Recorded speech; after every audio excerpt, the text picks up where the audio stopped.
Agora a gente vai passar para a nossa primeira palestra do dia, com o tema Como podemos utilizar o soft power como catalisador da inovação. E agora a gente convida ao palco Fred Gelli, que é cofundador e CEO da Tátil Design.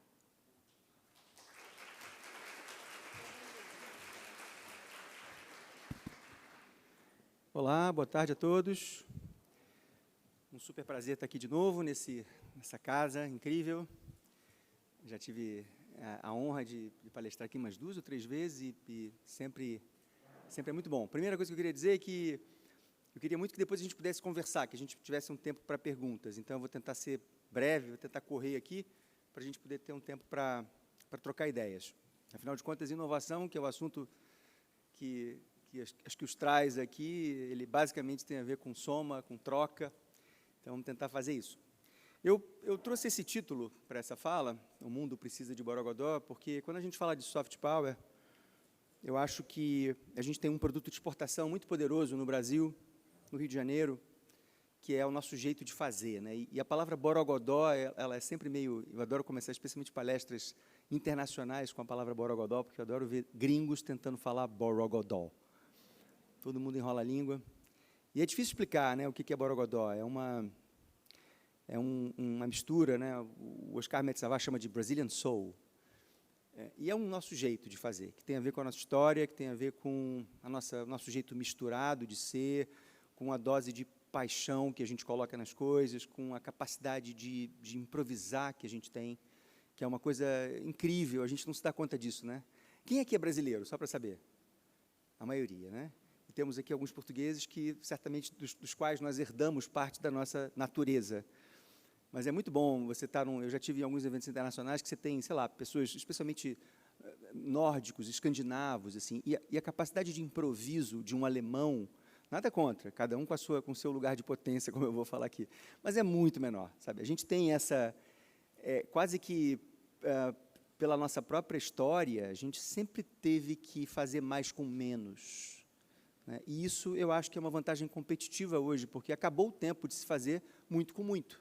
Chegou o tempo de se fazer mais com menos. E a gente sabe fazer isso, né? A gente tem essa capacidade de usar o que está em volta para criar soluções para problemas, às vezes, complexos, que são atalhos criativos que, muitas vezes, resolvem um problema com o mínimo gasto de energia, né? Então, eu sou fã dessa força criativa brasileira. Eu acho que a gente ainda não explora como deveríamos isso como um produto de exportação.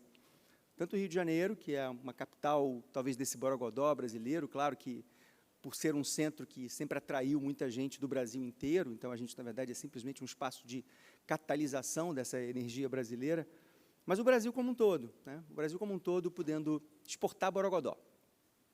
E aí eu trouxe só aqui alguns slides para me apresentar. Vamos ver aqui se ele vai passar. Deveria, mas não passa, vou passar por aqui mesmo, que é melhor. Eu comecei a minha carreira, eu sou designer, CEO da Tátil Design, que é uma consultoria que eu comecei ainda na faculdade, e eu comecei a minha trajetória na Tátil ainda na faculdade, basicamente me lambuzando com um sachê de ketchup. Eu abri um sachê de ketchup, me sujei todo. Eu falei, cara, não é possível, eu tenho que desenhar embalagens mais inteligentes, porque isso aqui é uma... Né, e hoje ainda tem os sachês de shoyu, que são piores do que o de ketchup. Você tenta com dente, assim... E os acidentes são mais dramáticos. E aí eu tive um insight na época, com ainda 18 anos de idade, que foi olhar, por exemplo, para as cascas dos frutos como inspiração para pensar em embalagens mais inteligentes. Se você comparar um sachê de ketchup ou um sachê de shoyu com uma casca de banana, pensando no quão friendly essa embalagem é, ou a casca da tangerina, que já foi desenhada para ser compartilhada, né? Assim, um produto absolutamente contemporâneo. Ou ainda a barriga da mulher como uma super embalagem que protege enquanto tem que proteger, que nutre, que expulsa na hora certa, é muita precisão, né? Ou ainda a atmosfera do planeta como uma embalagem sem a qual não existiria vida por aqui, né? Uma camadinha, uma casquinha de 40 quilômetros de espessura que é decisiva para a vida existir. E eu me encantei com a história da embalagem e, mais do que tudo, me encantei com essa possibilidade de buscar inspirações na natureza para pensar o processo criativo e para pensar inovação. Isso é uma ciência chamada biomimética, ou, na minha época, esse termo ainda não existia, porque eu estudo esse assunto há 35 anos, chamava-se biônica, e eu dei aula por 20 anos na PUC do Rio, aqui dessa disciplina, e é basicamente a ciência que acredita que você pode buscar inspirações na natureza para trazer para as áreas do conhecimento humano. Especialmente quando você pensa em inovação, isso é fonte inesgotável, infinita, e eu ainda brinco que uma grande vantagem é porque você pode simplesmente se apropriar dessas ideias e elas são open source, porque Deus não cobra direito autoral. Então, você pode simplesmente usá-las e ele festeja, ele celebra, porque toda a inspiração que vem da natureza, ela já vem completa. Ela já vem fechando o ciclo, ela já vem gerando valor compartilhável, ela vem como tem que ser, né? A gente até brincava no início da Tati que a gente perseguia o que a gente chama de soluções naturais. A solução natural para um problema, a gente quando fala, isso aqui é a solução natural para esse problema, é a melhor solução. É a solução que a natureza daria, assim, né? Então, tem um lugar, a gente sempre falou, trabalhar muito para buscar a solução natural. Aquela solução que é a mais precisa, mais adequada. Não existe solução boa, solução ruim na natureza. Existem soluções precisas, soluções adequadas. E são essas que a gente tem que perseguir. São as que já vêm com mínimo gasto de energia, porque é um princípio básico da natureza. São as soluções que já vêm considerando todas as interconexões, toda a lógica da interdependência que existe em tudo que a gente olha que é vivo. Não existem soluções isoladas. Cada solução, para ser bem-sucedida, ela depende da inter-relação que ela tem com todo o resto, com todo o entorno. Então, esse foi o início da Tati, lá em 1989, lá uma fotinho aqui do lado direito. Eu nunca trabalhei em nenhum outro lugar, né? A vida inteira trabalhando no mesmo lugar. Ficava preocupado, falei, meu Deus, nunca estagiei em lugar nenhum, cara, o que vai ser da minha vida? E acabou dando certo. A gente, na época, desenhava embalagens, que era a conexão com esse meu projeto original da faculdade, usando materiais reciclados, sustentáveis e tal. E nós hoje nos definimos como especialistas em marcas. A gente é apaixonado por marcas e especialmente pela ideia de ajudar as organizações a evoluírem numa direção mais sustentável, uma direção que seja conectada com o que o mundo precisa. E a gente entende que essa é uma direção que é garantia absoluta para as marcas que querem continuar sendo relevantes. A gente usa o Design Thinking, claro, a metodologia básica que simplesmente formalizou o jeito que o designer pensa. Quando a gente pensa em inovação, é uma lógica absolutamente fundamental, estruturante, muito antes disso existir como disciplina lá, com o Stanford, definindo isso junto com a IDEO. Eu aprendi isso na PUC com a Ana Branco, que foi a minha professora. Não sei se tem algum designer aqui que você fez aula com a Ana Branco. Ela é uma figura, continua sendo a minha guru, minha grande amiga, querida. Mas, além do Design Thinking, que é o processo mais racional, que passa mais pela cabeça, né, eu comecei a achar que a gente estava se afogando em post-its. E aí propus uma coisa que eu chamo de Design Feeling, que é exatamente uma perspectiva que abre espaço para a poética, para a beleza, para a estética, porque a gente não vive sem isso. A gente precisa disso. Então, isso é uma conexão entre cabeça e coração, que eu acho que faz muito sentido para a gente pensar inovação, para a gente pensar soluções para um futuro desejável. E aqui tem um videozinho rápido, com um pouco do que a gente vem fazendo nesses 35 anos.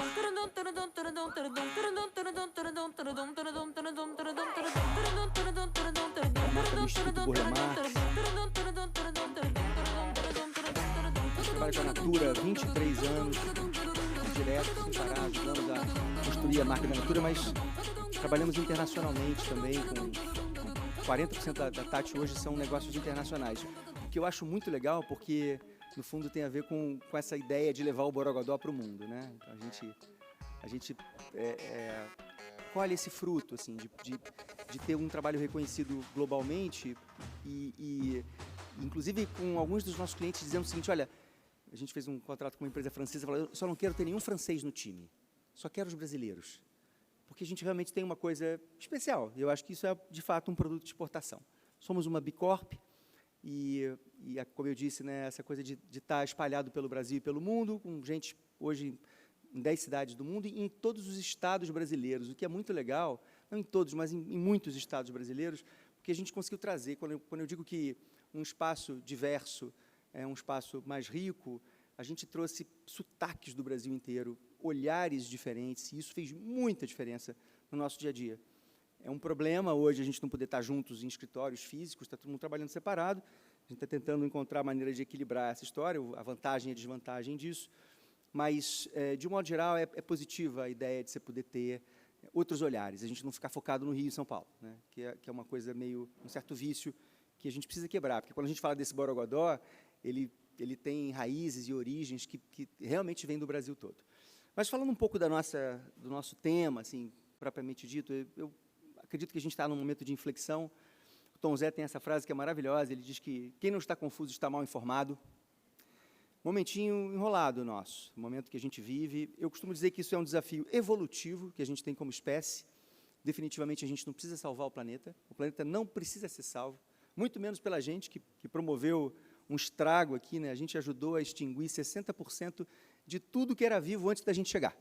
Então, definitivamente, o planeta não precisa ser salvo, muito menos pela gente, né? Que somos causa de uma boa parte dos problemas.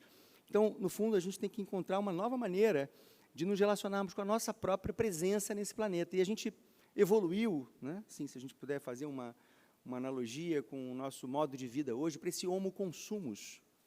A gente, especialmente desde a década de 50, a gente passou a investir numa lógica de que nós só seríamos felizes se estivéssemos consumindo, né? A lógica do hiperconsumo é uma lógica, é uma armadilha evolutiva para os sapiens, na minha opinião, e a gente está vivendo hoje parte das consequências dessa escolha que foi feita lá atrás. A gente inventou a obsolescência programada, né? Os objetos sendo desenhados para durarem pouco, para a gente poder comprar de novo, e comprar de novo, e comprar de novo, e comprar de novo. E, na época, acho que não existia consciência de que não tinha espaço para jogar tanto lixo, de que os recursos iriam acabar, de que a gente ia se afogar nesse monte de bugigangas, e que, acima de tudo, nós não seríamos felizes, porque consumir não gera felicidade para ninguém. No fundo, não gera. A gente, na Tátil, tenta não usar a expressão consumidor, porque consumidor é como se a gente tivesse, quando a gente chama as pessoas de consumidoras, né? Consumidor classe AB 1824. A gente se refere, nas pesquisas, as pessoas falam, consumidor classe BC 2435. Quase como se a razão de existir daquelas pessoas fosse consumir. É como se fôssemos cupins que estivéssemos aqui só para consumir. Então, no fundo, a gente tem que sair desse imbróglio que a gente se meteu, esse nó que a gente... Eu acho que um engarrafamento, você fica parado 3 horas no engarrafamento, é um bom exemplo do nó que a gente se meteu. Vamos ter que produzir energia de outra maneira, vamos ter que nos transportarmos nas cidades de uma outra forma, ocuparmos os espaços urbanos de uma outra maneira, produzirmos alimento de outra forma. E essa é uma realidade complexa e que exige, acima de tudo, novas ideias. Por isso, eu acredito que isso é um desafio criativo que a gente tem pela frente. A gente tem uma outra encrenca e oportunidade ao mesmo tempo, que é a inteligência artificial. Ela é incrivelmente poderosa como ferramenta para resolver um monte de problemas, mas é uma interrogação ainda, porque é a primeira vez que a gente tem uma tecnologia que tem a capacidade de se auto-incrementar. Ela não precisa da gente para evoluir. Nunca houve uma tecnologia assim. Uma bomba nuclear, que é super perigosa, ela não se reproduz e não se improve, né? Não evolui sozinha. Ela precisa da gente estar intencionando essa evolução. A inteligência artificial, não. Então, é parte do nosso desafio, e, essencialmente, um desafio criativo, né? Assim, eu, como criativo, eu gosto de pensar que, essencialmente, o que a gente precisa são novas ideias. Então, por isso, um evento de inovação, um evento que tem aqui pessoas de áreas diferentes, engenheiros, né? Eu sou fã dos engenheiros, comecei fazendo engenharia na PUC, no Rio, fiz 3 semanas de engenharia, não aguentei os livros de cálculo, mas sou fã dos engenheiros, meu pai é engenheiro, e vocês fazem milagres, né? Especialmente quando vocês estão junto com designers, né? ou com antropólogos, ou com psicólogos, ou com filósofos, porque é dessa mistura que vem, de fato, a verdadeira inovação. E o fato é que a gente vai ter que migrar de uma economia que hoje é divisiva e degenerativa, por definição. Foi assim que a gente construiu o que a gente construiu até aqui, com muita coisa positiva. Eu não sou um cara que fico me auto-sabotando ou me auto-flagelando como Sapiens. Eu sou fã do Sapiens. Eu acho que a gente é um bicho incrível, que tem a capacidade de pegar terra e construir o James Webb, né, que é um telescópio que está lá fotografando bilhões de anos. Isso é incrível. Se for pensar que a ferramenta que existe antes da gente, que um outro animal produziu, a mais sofisticada, é uma pedra que sei lá, um macaco prego usa para abrir um fruto, ou um graveto que ele enfia dentro de um formigueiro. Depois disso, vem a gente, e a gente faz o que a gente faz, para o bem e para o mal. Mas a gente vai ter que migrar e evoluir para uma economia do futuro que deve ser distributiva e regenerativa por concepção. Essa história da regeneração que a gente tem ouvido tanto, é um dever de casa que a gente vai ter que fazer, porque a gente comprometeu a nossa própria casa, né? O nosso planetinha pequenininho, que só tem 13 mil quilômetros de diâmetro. Para quem não tem essa noção, a Terra só tem 13 mil quilômetros de diâmetro. É uma bolinha muito pequenininha. Eu gosto de perguntar assim, quem tem um carro com mais de 13 mil quilômetros rodado? Acho que a maioria tem, né? E pensar que esse é o tamanho da nossa casa, né? E a gente não se dá conta disso.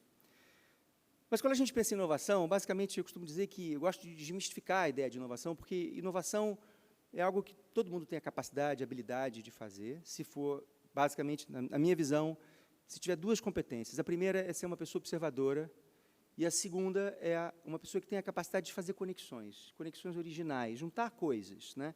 Então, eu gosto de imaginar, uns 70 mil anos atrás, mais ou menos, um sapiens, um primo nosso, caminhando numa savana e vendo um grupo de outros sapiens tentando abrir um fruto, como os primatas fazem, com um pedaço de madeira. E ele caminhou mais 500 metros e viu um outro grupo tentando fazer a mesma coisa com uma pedra afiada. E se esse cara foi um designer ou até um engenheiro, vou abrir essa concessão hoje aqui para vocês, tem engenheiros aqui, ele sacou do bolso da tanga dele uma tirinha de couro e amarrou essa pedra nesse pedaço de madeira e fez um martelo, que é uma ferramenta tão poderosa que ela continua presente hoje na caixa de ferramentas da Estação Espacial.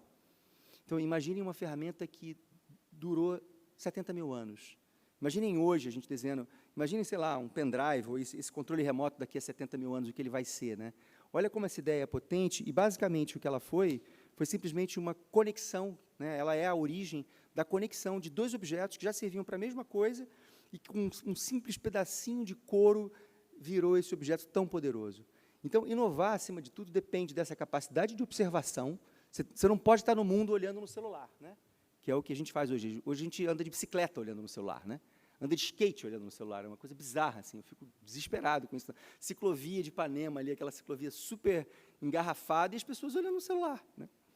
Então, dificilmente as pessoas que estão fora do mundo, que não estão conectados com um instante presente, vão ter a capacidade de capturar ingredientes suficientes para que eles possam exercer a segunda competência de uma pessoa inovadora, que é estabelecer conexões originais. Então, você primeiro amplifica o seu repertório, você colhe ingredientes no mundo, observa pessoas, observa realidades distintas, e mesmo sem precisar ficar, obviamente, psicótico com esse trabalho de colheita, mas você está o tempo todo colhendo. Por isso o repertório é tão importante. Bom, eu estou me empolgando, que estou falando mais do que eu deveria. Vou acelerar um pouquinho.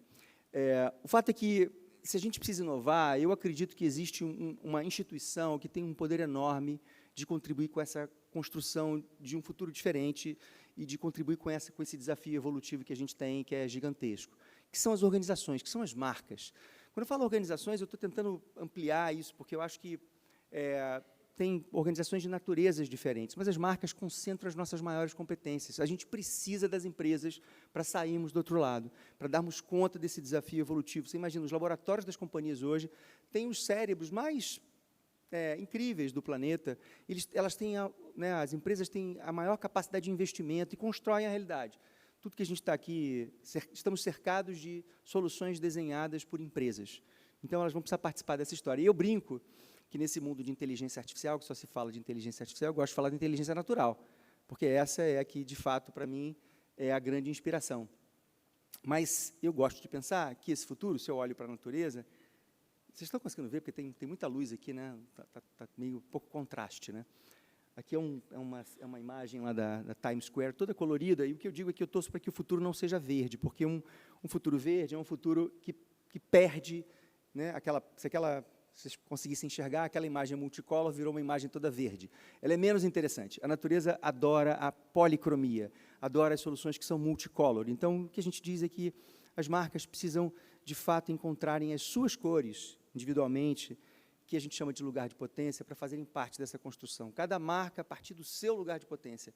Não adianta uma marca achar que vai fazer o dever de casa sozinho, e não adianta uma marca tentar imitar uma outra, né? Ou seja, tentar imitar a Patagônia, tentar imitar a Natura, tentar imitar a Ben & Jerry, porque essa é uma luta inglória. Eu costumo dizer que se uma zebra está no meio da savana, olhando para uma girafa que está comendo lá as folhinhas frescas da copa das árvores, morrendo de inveja dessa girafa, porque o pescoço dela é mais curto, e ficar tentando fazer o pescoço crescer, essa luta ela já perdeu, né? Ela tem que ser a melhor zebra que ela puder ser. Isso vale para o indivíduo, vale para cada um de nós aqui. Cada um de nós tem o seu próprio lugar de potência. E é a partir desse lugar que a gente vai fazer a diferença no mundo, que a gente vai gerar impacto no mundo e que a gente vai ser feliz. Se tentar fazer o jogo de outra pessoa, né, e a gente hoje somos bombardeados por convites a sermos outras pessoas, a invejarmos atitudes, posses, viagens de outras pessoas, isso é um risco gigante, a gente está vivendo isso, um monte de... Mas, enfim, estou pirando, estou indo para outros lugares aqui. Brasil, né, a nossa marca Brasil, né, para onde a gente vai? Né? Eu sou fã, como eu disse, do Brasil, e aqui tem a palavra gambiarra, né, que significa grande artifício da mecânica brasileira inventada para arrumar, recuperar ou realizar algo. E aí a gente tem esse tipo de coisa, né? São as gambiarras brasileiras, né? Olha esse espelho retrovisor, que incrível. Olha a piscina, que luxo. Piscina móvel. É demais. Olha que linguicinha no ferro de passar roupa. Ou o churrasquinho na latinha né? E esses somos nós, né? Os vira-latas. Assim. Eu sempre falo como eu adoro o cachorro vira-lata, porque são os mais inteligentes, são os mais espertos, os mais safos, os mais flexíveis, né? Então, eu acho que a gente tem que acabar com a nossa síndrome de vira-lata e ter orgulho de quem somos, né?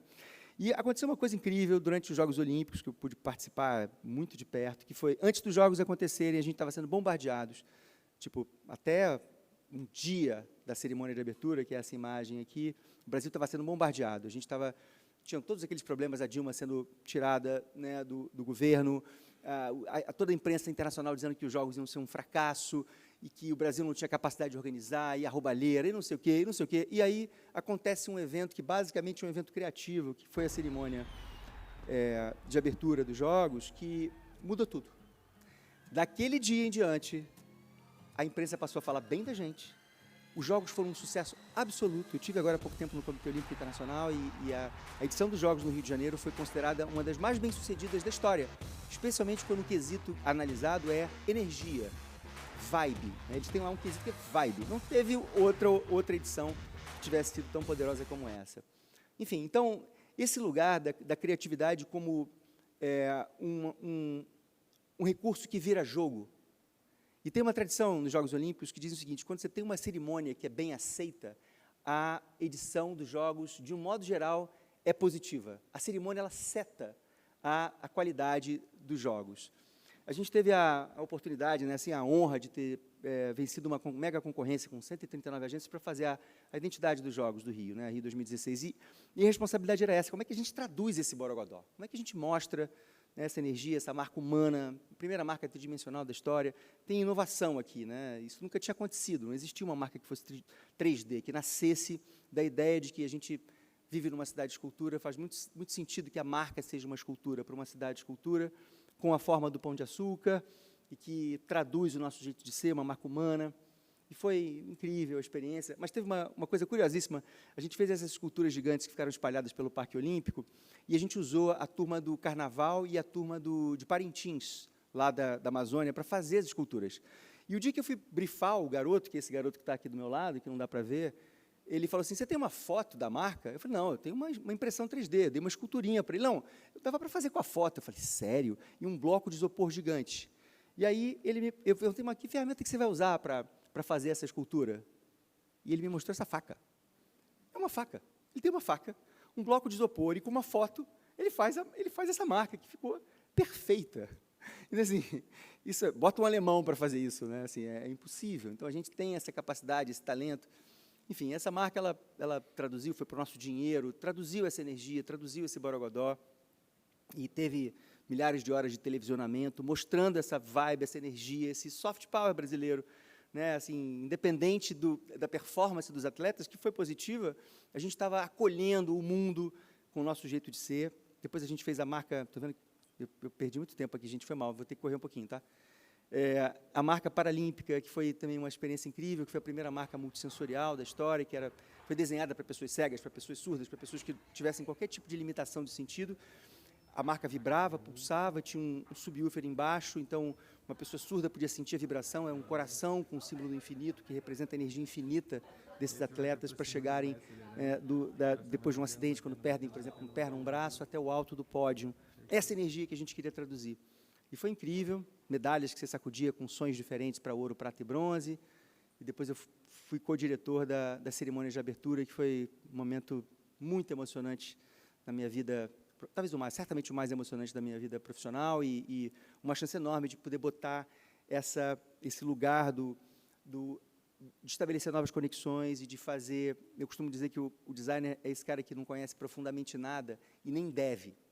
Ele precisa conhecer quem conhece e precisa juntar esses conhecimentos e fazer perguntas, que são as perguntas meio irresponsáveis, perguntas um pouco que as crianças fazem, porque são essas perguntas que abrem espaço para inovação. Quando você tem muito conhecimento sobre um assunto, você acaba ficando muito responsável. Então, você se arrisca menos, você se expõe menos. E quando você quer inovar, de fato, você precisa sacudir alguma coisa, você precisa ter uma criança perto, né? Um designer ajuda, porque ele tem essa irresponsabilidade.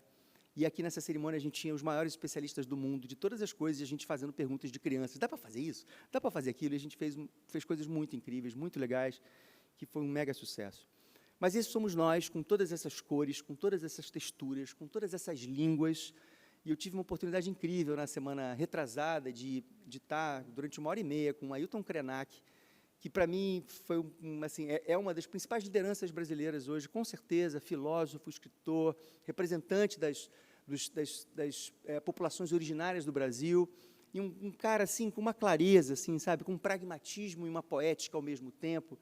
E ele traz hoje, né, para a Academia Brasileira de Letras mais de 170 dialetos, né, para essa academia que só falava português, né? Então, que riqueza, que incrível.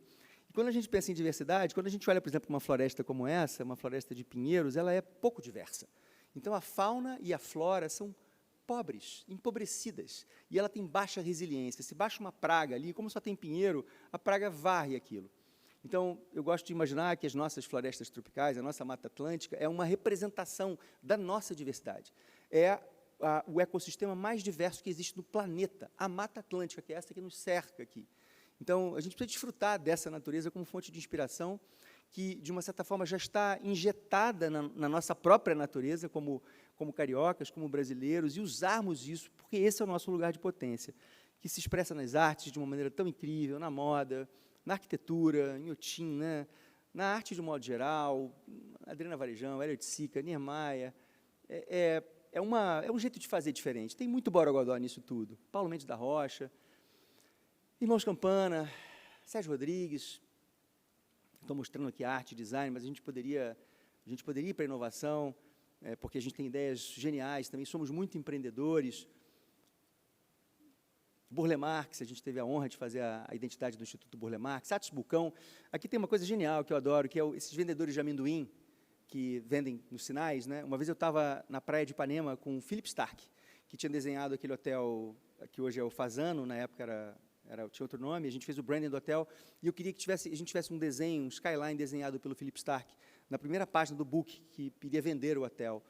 E aí a gente estava lá sentado, tomando caipirinha, claro, né? Cheio de borogodó, né? Caipirinha de limão, aquela clássica com cachaça. Aí passou um carinha desse vendendo esse amendoim, aí eu olhei aquilo assim, lembrei da história toda da embalagem, então chamei o cara e expliquei para o Felipe o que era aquilo. A embalagem era essa lata de óleo, que o cara bota carvão dentro, então ela funciona como um display para mostrar as embalagenzinhas de amendoim e mantê-las quentes, porque elas ficam quentes, né, ali, com o foguinho ali dentro do carvão, e a embalagem é simplesmente um pedaço de papel, um cone de papel com uma colinha, que você faz assim, come direto na mão. Aí o Felipe levantou assim, foi lá, apertou a mão do cara, deu parabéns para o cara. Eu falei, meu irmão, você não tem ideia quem está te dando os parabéns aqui, sabe? Mas é isso, assim, isso é puro borogodó. Essa é a capacidade que a gente tem de fazer mais com menos, de ir além. A gente fez um projeto para a Apex, que era isso, que era o Brasil Beyond, que era mostrar como o Brasil podia ir além e usar o que a gente já tem como reconhecimento global, ou seja, Brasil Beyond Blue Sky. Além do céu azul, que você sabe que o Brasil tem como país tropical, você sabia que o Brasil tem a Embraer, que é a terceira maior fabricante de aviões do mundo, ou Brasil Beyond Incredible Beaches. Além das praias que você sabe que o Brasil tem a maior fabricante de roupas de borracha do mundo. Era uma ideia de usar uma isca clichê que as pessoas conhecem para capturar a atenção e aí contar uma história que vai além, uma história que tem a ver com a nossa... Somos o maior fabricante de unidades neonatais do planeta. Vocês sabiam disso? Ninguém sabe disso. Ninguém lá fora sabe disso, e ninguém aqui dentro sabe disso. A gente só é considerados e conhecidos pelo nosso jeito acolhedor de ser, né? Mas a gente fabrica, enfim, e aí vai pelo carnaval, e aqui a identidade do carnaval que a gente fez, eu não vou ter tempo de mostrar, que está acabando literalmente aqui, Foi um projeto super bacana que a gente fez usando a bandeira como ícone. A gente fez 7.000 entrevistas para entender qual era o ícone do Carnaval, e a gente convidou a Selminha Sorriso, quando a gente entendeu que a bandeira era o grande ícone, levamos ela para dentro de um estúdio, filmamos os movimentos da bandeira, capturamos isso para fazer a identidade, e a marca virou uma marca viva. Pode botar um pouquinho do volume? E ela reage ao som, ela samba. Eu acho que é também uma boa representação desse nosso jeito de ser Borogodó. E é legal porque ela ganhou o mundo. Bom, não vai dar para ver, tem um vídeo lá na Times Square, a gente levou para 13 telas na Times Square, com percussionistas, com sambistas, foi incrível, e se espalhou aí pelo mundo, e ela é assim, ela reage ao som, tá vendo? Ó? Bota um pouquinho mais de volume, por favor. Ela reage, ela samba, ela reage ao som e vai mudando de cor em função de cada escola que entrava na avenida, as cores da marca viravam as cores da escola. E foi incrível, esse projeto foi um projeto super premiado no mundo todo, a gente ganhou todos os prêmios possíveis e imaginários, D&AD, 2 Leões de Ouro em Cannes, foi muito legal, assim, e levou, e dá para ver a força do Brasil nessa história. E juro que está acabando, eu vou precisar de mais 2 minutinhos. Posso? Desculpa, gente, eu me empolguei aqui. E essa é uma perspectiva, eu acredito que o futuro precisa de Borogodó.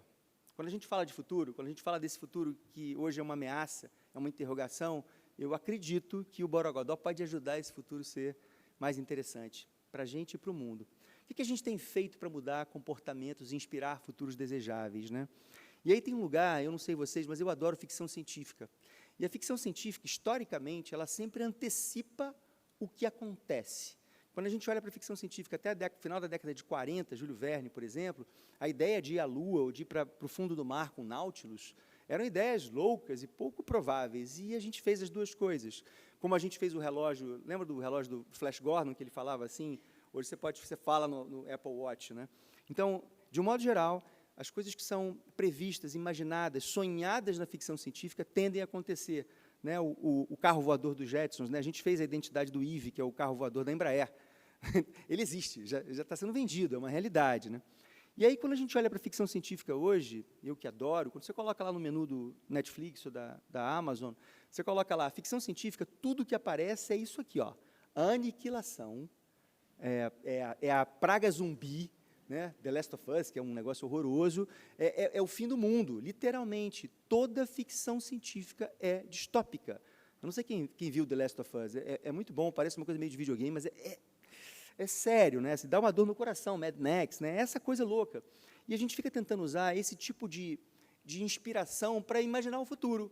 Né? E o risco desse futuro acontecer dessa forma é gigante. Como é que a gente muda comportamentos? Esse tipo de imagem é uma imagem usada, por exemplo, pelas ONGs, para tentar fazer com que as pessoas tenham comportamentos mais sustentáveis. Né? Então, é a tartaruga com plástico na boca, é a floresta incendiada, são as pessoas no meio do monte de lixo, e eu chamo isso de ecoterrorismo.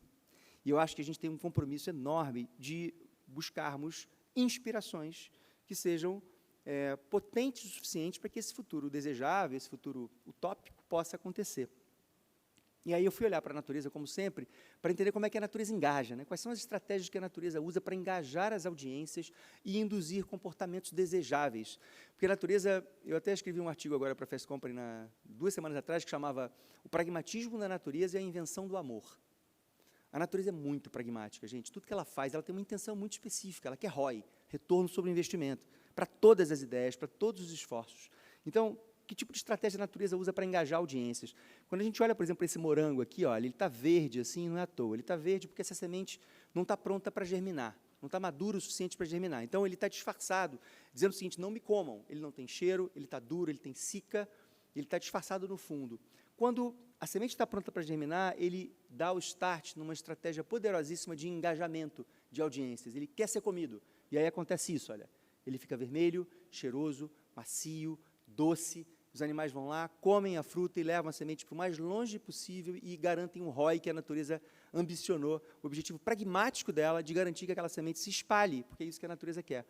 Quando a gente olha para flores, né, flores se abrindo, né, são uma extravagância de design, assim, uma estratégia de marketing incrivelmente poderosa que engaja audiências diferentes, pássaros, insetos, e é desenhada com BI, né, ou seja, cada flor é desenhada para o seu polinizador. Então, uma flor que é polinizada por beija-flores ou por pássaros, de um modo geral, são muito coloridas, mas não precisam ter muito aroma, porque os pássaros não sentem cheiro. Uma flor que é polinizada por insetos já são ao contrário, são super aromáticas, mas não precisam ter cor, porque a natureza não gasta 1 grama de um atributo que o seu cliente não valoriza. Ela não desperdiça nada, ela é obcecada por economia, o que é muito inteligente. Então, a natureza engaja através do desejo. Quando a gente olha para esses filhotinhos lindos aqui, esse era o meu artigo, era sobre isso, eles são fofinhos demais, assim, né? Olha esse elefantinho aqui, guti-guti, né? Que coisinha mais linda. A foquinha. Vocês acham que eles são fofinhos assim à toa? Não, eles não são, não. Eles são assim porque quando o seu filho esperneia no shopping querendo uma coisa que você não quer dar para ele, para você não apertar o pescocinho deles, a natureza teve uma ideia. Falou assim, vamos fazer os caras se apaixonarem por eles. E aí eles são assim. Então, no fundo, isso aqui é o verdadeiro engajamento orgânico. Esse é o verdadeiro engajamento orgânico. E a natureza engaja através do design. O design está ali a serviço de garantir um determinado comportamento que é, os pais precisam tomar conta dos filhos. Como é que a gente faz isso? Né? Como é que a gente garante que isso aconteça? E ela faz isso através do amor, a gente se apaixona pelos filhos e a gente dá a vida por eles. Né? Então, no fundo, para terminar, juro, os últimos 4 slides, a gente precisa pensar num futuro, ao invés de a gente ameaçar as pessoas com uma imagem como aquela, dizendo, olha, se você não deixar o seu carro na garagem, o seu tataraneto vai ser uma figura mutante assim. É muito mais eficiente se a gente usa a nossa capacidade de inovação, a nossa capacidade criativa para pensarmos em soluções que deixem os carros da garagem, porque eles são a pior opção. Você vai ficar engarrafado, você pega uma bike elétrica, por exemplo, eu acabei de voltar da França, eu só andei de bike elétrica. É maravilhoso. Por cima, vendo a paisagem, o engarrafamento lá, e eu passando direto, é uma maravilha. Então, as ideias estão a serviço das soluções que precisam existir para que o futuro seja possível. Ao invés de ficar mostrando os pássaros cheios de plástico na barriga, vamos desenhar produtos que tirem o plástico dos oceanos de verdade, né? Ou, além de, sei lá, mostrar as embalagens, né? Vamos pensar em como fechar ciclo, vamos pensar em como desenhar embalagens que sejam de menor impacto ambiental. Então, basicamente, o que a gente tem que fazer é uma migração do verde para o multicolor, da culpa para o interesse, da imposição para o convite, da rejeição para o desejo, do medo para a atração, do não para o sim, do eco-chato para o eco-sexy. E eu adoro essa frase, né? Torne o futuro tão irresistível que ele se torne inevitável. E é isso, gente. Obrigado. Valeu. Falei demais. Não dá tempo para pergunta, né?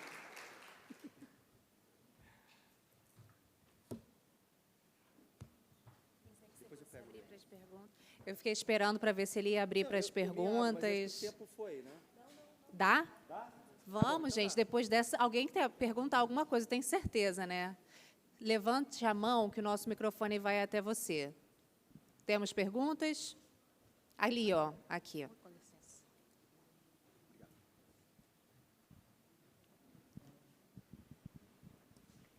Oi, Fred, boa tarde. Oi.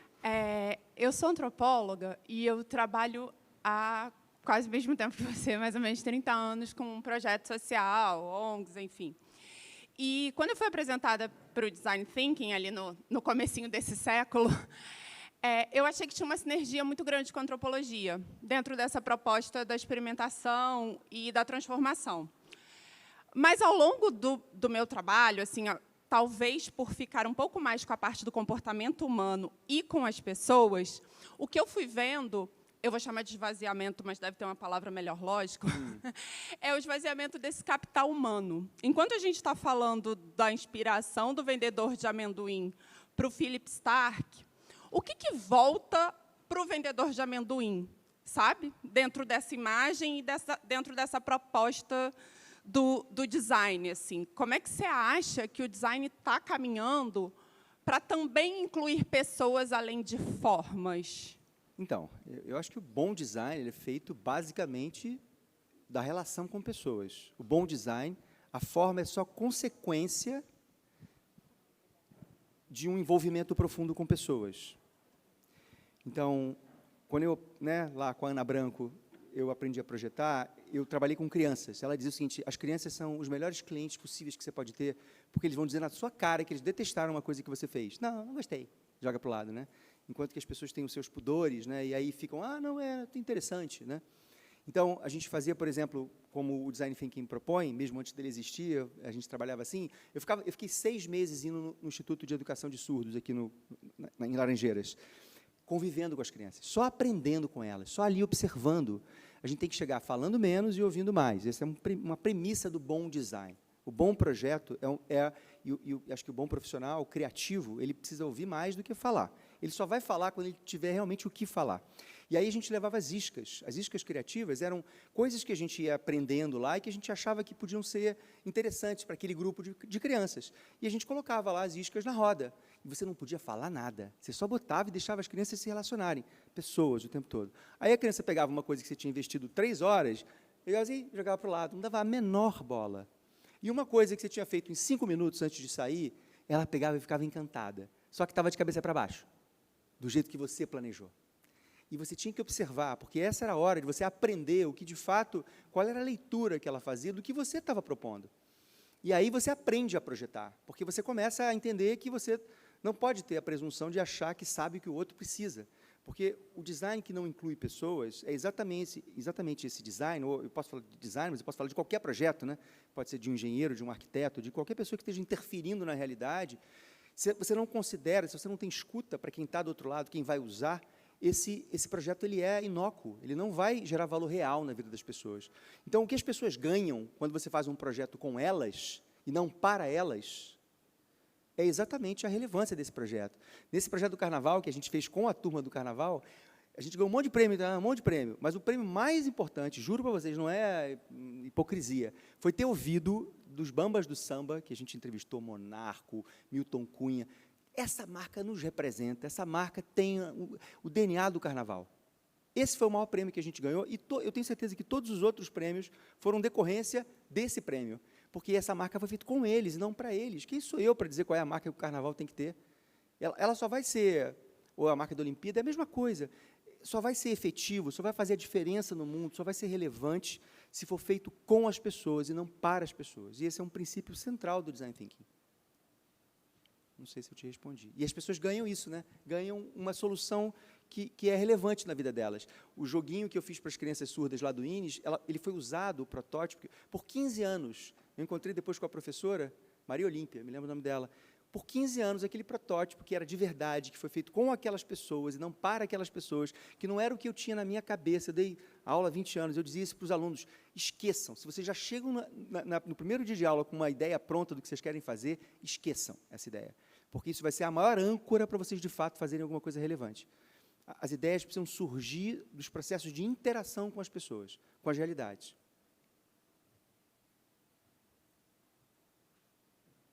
Faz sentido ou não? Mais alguma pergunta?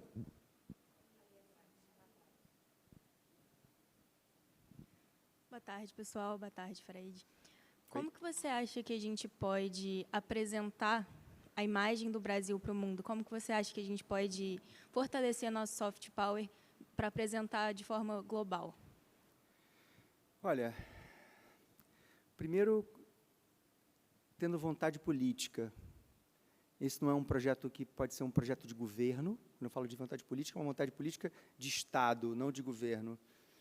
Esse é um projeto, construir marca, de um modo geral, e a gente está falando aqui de uma certa maneira de construir uma marca Brasil, é sempre, qualquer construção de marca, é sempre um processo longevo, é um processo de investimento, é um processo que você precisa garantir um norte e colocar múltiplos esforços nessa mesma direção.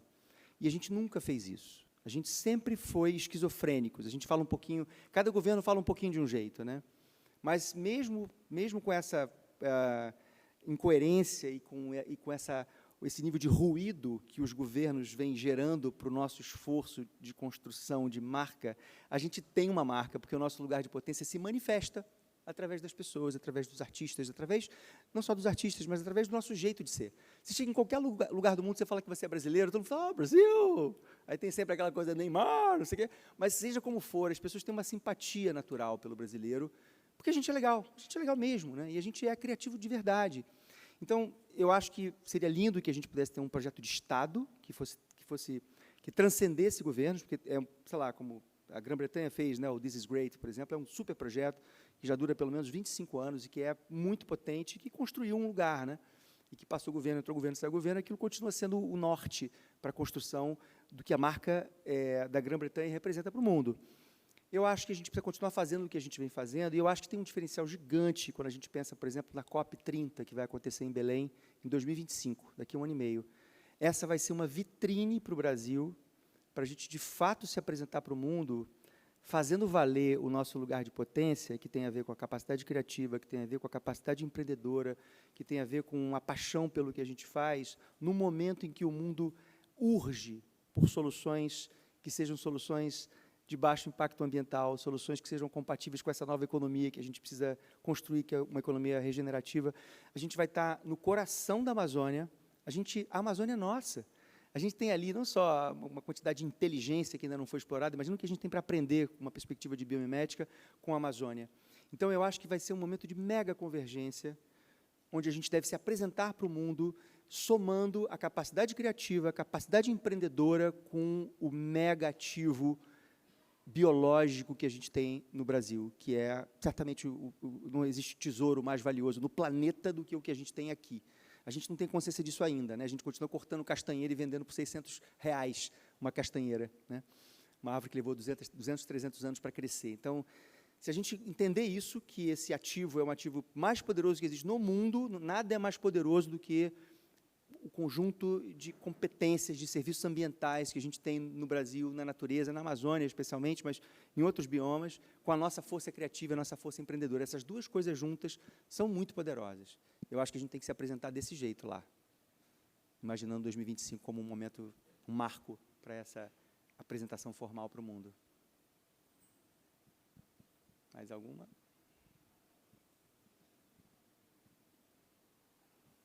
Olá, boa tarde. Olá. Eu tenho vindo de muitos eventos falando-se de tecnologia, de IA, de mudança de visão, mas eu não tenho visto das lideranças das empresas, principalmente na área da moda, inovação no sentido de novas ideias. Assim, eu trago IA para fazer o que eu já faço, eu trago IA, eu não vejo abertura para pessoas que estudam tendências, para as pessoas que estão analisando para onde o mundo está indo. Que eu acho que a gente é muito grande, acho que poderíamos estar num lugar muito maior, e vejo que, às vezes, não tem essa abertura. Então, eu vejo muita gente criativa se perder, eu vejo muita palestra sobre reter talentos, mas eu não vejo líderes, né? Você, como uma pessoa como também trabalha, gera em algum lugar, preocupados em descobrir, né? Esse borogodó está sendo muito perdido ainda. Então, a gente traz o IA, mas eu não trago o borogodó desse IA, né? Eu retenho quem eu tenho, mas eu não abro oportunidade para o novo, assim. Você acha que isso é importante dentro da inovação, a gente abrir espaço também, até para o vendedor de amendoim, às vezes muitos talentos aí que a gente perde por não ter oportunidades, eu acho. Não, com certeza. Quando eu digo que a gente tem um desafio criativo pela frente como humanidade, como espécie, basicamente o que a gente precisa é um pensamento novo. A gente precisa, e aí ter a coragem de abrir mão do pensamento antigo. E esse é o maior desafio, porque nós somos conservadores de um modo geral. A natureza é conservadora. O animal é conservador, porque a natureza tem uma setagem que ela diz o seguinte: olha, se você está se alimentando, se você está dormindo, se você está se reproduzindo, fica onde você está. Não se mexe, não se arrisca, porque ela é obcecada por preservar o vivo. Então, a gente tem um pedaço do nosso cérebro, que é o cérebro reptiliano, que nos ancora. Por isso a gente fica mais tempo do que deveria num casamento, mais tempo do que deveria num emprego, porque a gente tem medo de se arriscar, porque a natureza setou a nossa parte do nosso cérebro com essa lógica. Mas só a gente, só os sapiens, tem o córtex pré-frontal que permite que nós, de uma certa forma, imaginemos o futuro, antecipemos o futuro, no que ele pode ter de positivo e nas ameaças que ele carrega. E aí a gente fica travando uma queda de braço entre o nosso cérebro reptiliano, que nos paralisa, que nos mantém onde nós estamos, e o nosso córtex pré-frontal, que quer empurrar a gente para frente, que quer fazer a gente tomar risco. Quando o risco começa a ficar maior do que o conforto do lugar onde você está, você faz um movimento, você se separa, você sai do emprego, está tão desconfortável que você rompe com essa dimensão instintiva, né, com essa âncora evolutiva, que é o próprio instinto de ficar onde você está. Então, eu acho que, mais do que nunca, a iminência dos riscos que a gente... Estava ouvindo agora um podcast sobre a seca na Amazônia, gente. O que está acontecendo lá é sem precedentes, nunca aconteceu. Então, a evidência de que o futuro é um futuro super ameaçador e que a gente, acima de tudo, precisa de novas ideias, de novos pensamentos, de novas abordagens, inclusive mais radicais do que a gente acredita que precisa, a gente vai ter que realmente quebrar paradigmas e engajar as pessoas para novos comportamentos distintos dos comportamentos que a gente tem hoje. Se a gente não fizer isso, realmente existe uma ameaça muito... E aí a ficção científica lá do Netflix vai rolar, vai acontecer. Né? Fazer o quê? Então, acho que o que a gente tem que fazer é, de fato, criarmos os ambientes mais diversos possíveis, mais ricos possíveis, para que a gente possa ter essas novas ideias, que certamente serão ideias multidisciplinares, ideias que vão envolver múltiplos talentos. Tá bom? Gente, super obrigado, valeu, desculpem ter estourado o tempo.